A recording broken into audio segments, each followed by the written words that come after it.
I'd like to now introduce Jody Ward. She has a Bachelor of Applied Science and she's worked with the Northern Territory Department of Resources as a Technical Officer and Extension Officer for 10 years before she moved to Brisbane, where she is now working as an Extension Officer focusing on the Future Beef Project. Welcome to the stage, Jody. Good morning. Firstly, I would like to say thank you to the Australian Rangeland Society, Desert Channels Queensland and the Department of Agriculture and Fisheries for allowing me to present here today something of which I'm strongly passionate about, and that is the communication of science and research to our stakeholders.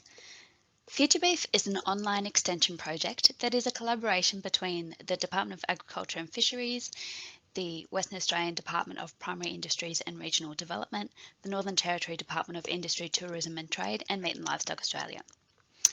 We use a monthly e-newsletter, we call it the e-bulletin, to deliver research findings and potential professional development opportunities straight into the inboxes of our stakeholders. We've been using e-newsletters since early 2013, sending out between 1 and 3 emails per month. We currently have just over 6,000 subscribers and our target audience is beef producers and their advisors located in Northern Australia. Now, before I get into my presentation, I would like to confess that when I submitted my abstract for this presentation, I was confident I would be able to identify one common theme or a set of features in an e-newsletter that would generate high open rates or click rates. However, the process has not been as straightforward as I had hoped, and instead providing me with a refreshing opportunity to review what we do, why we do it, and how we can do it better. Hopefully, my learnings from this exercise will prove to be of value to you as well. So at Future Beef, we use our monthly e-newsletter to share research findings, helpful publications, increase brand presence, share survey requests, business analyses, both proving and disproving common assumptions, event promotion, event summaries, free resources and opportunities. As you can see, our little e-newsletter, the e-bulletin, is quite critical to our communication strategy. We have noticed over time, though, that as the number of subscribers have increased, the open rate of our e-newsletter, that is the percent that our newsletter email itself has been opened by our subscribers, has decreased. This is the trend line through the middle there. However, this is still well above the industry average of 23.31 as indicated by that blue dashed line. However, I was still disappointed to see this trend decreasing. So I looked a little deeper into our little e-bulletin to see if there was a day of the week that we should be publishing and distributing it so that our subscribers are more likely to open it, or if there is a time of day that people are more likely to open it. However, unfortunately, outside of slightly more likely to open it on a Saturday and slightly more likely to open it before breakfast or after dinner, there wasn't much of a trend. So I investigated the opposite. What was occurring when open rates were low?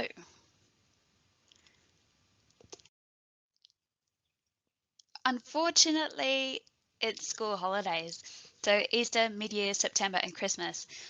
The large majority of our subscribers have provided us with their work email addresses. Therefore, when we send out our e-bulletin during the school holidays, our inboxes become flooded with out-of-office messages, leading to that particular edition of the e-bulletin never being opened and end up being deleted.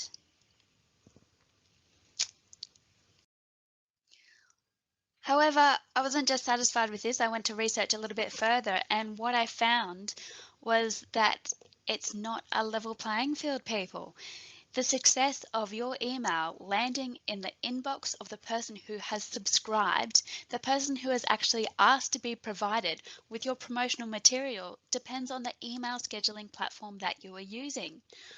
We are using MailChimp at Future Beef, and as you can see, it appears as though approximately 70%, only 70% of the emails that we are sending to our subscribers are ending up in people's inboxes. The rest are ending up in the non-focused tabs or a spam, or just completely go missing altogether. Furthermore, it also depends on the subscriber's email service provider. For example, Microsoft email accounts such as Outlook and Hotmail will only deliver 60% of the emails MailChimp are using. And do you know what we can do about this as editors, ladies and gents? Do you know what we can do about this? Nothing. Absolutely nothing. So I thought, well, I will focus on what we can do, and I decided to research what makes a good e-newsletter. Literally, all I did was type in characteristics of an e-newsletter high open rate, and there were many resources that came up with these suggestions. So I thought we might give them a bit of a go. And I thought I would also reflect back on previous editions of the e-newsletter where we've had really good open rates and really good article click-through rates. So that's where they've read the snippet on the e-bulletin and then click through to the website for more information. The e-newsletters that have gone really well, so have had an open rate of 40% or more, have been focused on timely and topical issues, such as when there's been a bovine Johne's disease outbreak and the biosecurity regulations have changed quite quickly.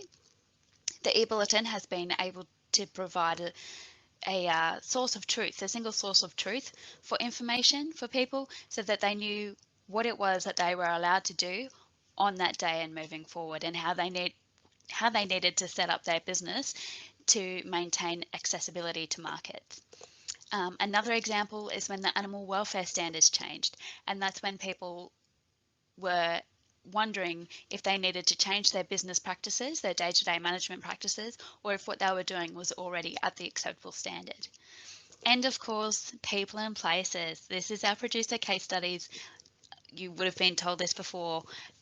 Our readers in the agricultural industry like reading producer case studies about their peers, showcasing what can be done, and I suppose it's a bit of an informal comparison of business management strategies and how other people go about achieving the same product, namely beef production. And then I looked into what makes a good e-newsletter article in itself. Unfortunately, there wasn't just the one strategy. I could identify 3 different types of successful articles, and I'll go through those now. So this is the first type of article that have been really well read, so that people have read the little snippets and again gone through to the website. These are the topics that have been, or actually the articles I should say, that have been really popular. All of these have one thing in common. Despite being across a broad range of topics, all of these articles featured information that was more than simply stating this is the work we have done. Each of these articles has provided information about how the research findings or opportunities available can improve the reader's business, their productivity, or their land, and clearly outline the circumstances in which the information is applicable. And I think this is key, ladies and gentlemen, to building trust and making e-newsletters with high open rates and click rates. It's the transparency. Rather than just saying, here is the research findings, they're stating, here is what we've found or the opportunities available, and here is the circumstances in which they apply.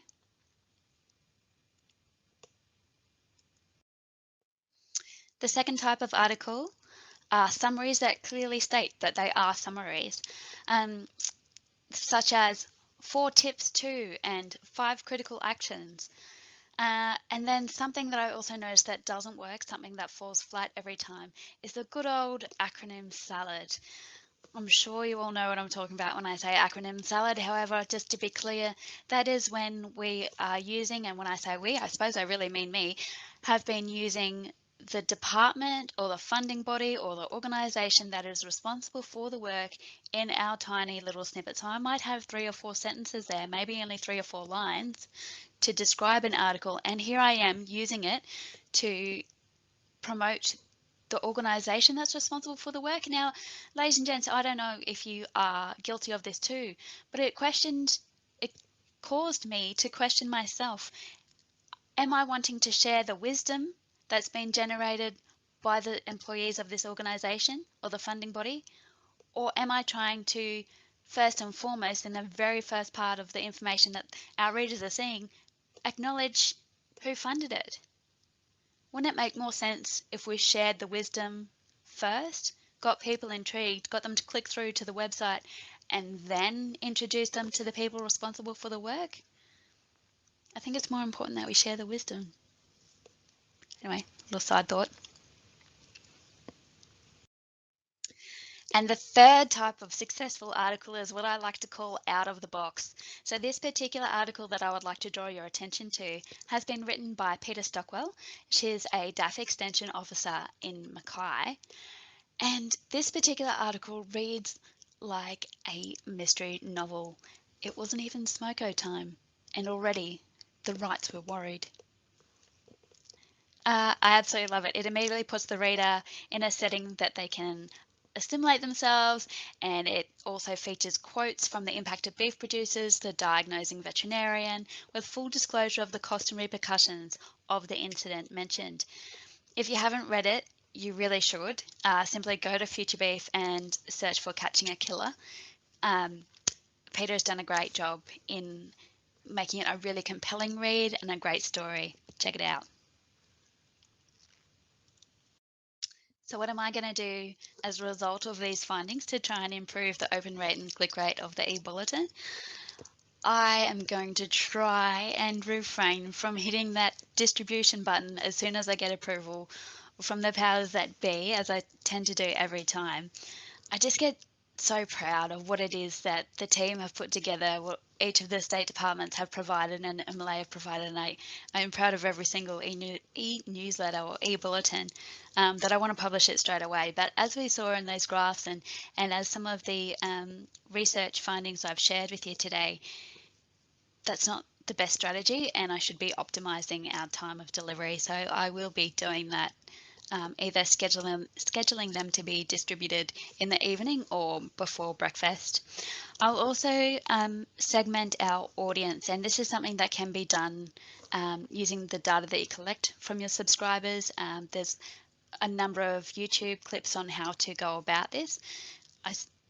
Very helpful. I suggest you have a look if you think about segmenting your audience via demographic or geographic region. I will be doing this into their state from which the person lives, and hopefully that will increase our open rates as people in the Northern Territory, for example, will be seeing the article that's been provided by the Department of Industry, Tourism and Trade first before they see our other publications. Something that I'm not sure how we're going to tackle, but 55% of global website traffic is generated from mobile devices, and currently our e-bulletin sits at around 16 articles per edition. This may be hampering our user experience if more than half of our subscribers are reading via email. And maybe this needs to be investigated somehow.